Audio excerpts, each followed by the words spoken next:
গতকাল রাতে হঠাৎ করেই একটা প্ল্যান হয়েছিল বাইরে কোথাও একটু খেতে যাবে।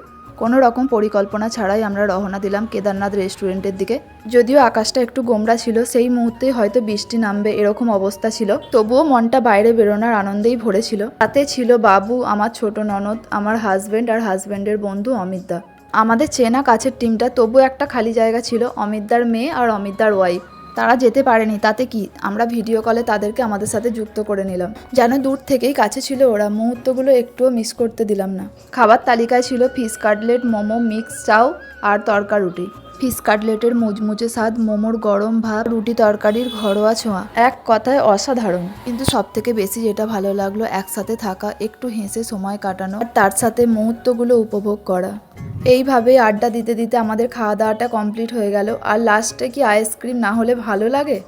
তারপরে সবাই আইসক্রিম খেতে খেতে রওনা দিলাম বাড়ির দিকে। তারই মধ্যে দেখি হালকা বৃষ্টি চালু হয়ে গেছে।